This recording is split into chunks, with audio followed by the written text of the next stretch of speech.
Jesu ndiro rudo. Ukaziva zita watoziva Mwari.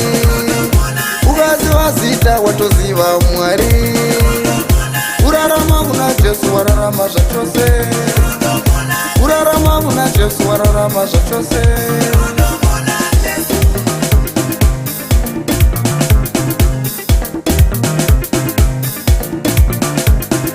Hapana chingakutadzisa kurarama paine zita.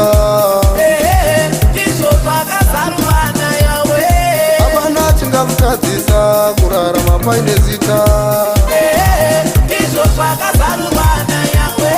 Hapana chingakutadzisa kurarama paine zita. Hapana chingakutadzisa kurarama paine zita.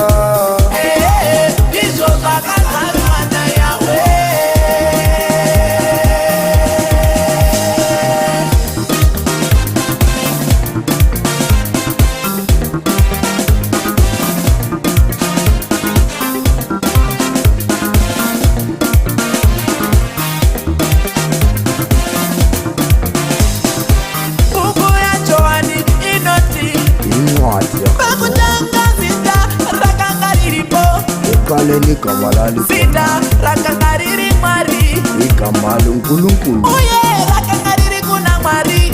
Elubungulunkulu. Buku ya Johani inoti. Incwadi Pakutanga zita rakangariri po. Ekaleni kabalali. Zita rakangariri Mwari. Ikamalo nkulunkulu. Uye rakangariri kuna Mwari. Elubungulunkulu.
Muchitaura nendimi mkoma, asikana musina rudo, makachapa gani. Mungatoti rabakasa, muchitaura nendimi mkoma, asikana musina rudo, makachapa gani.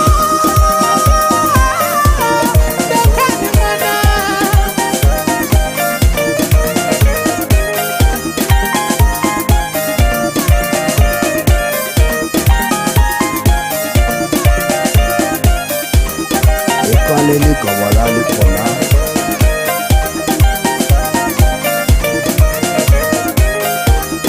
Elubungulunkulu.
musina rudo makachapa kani.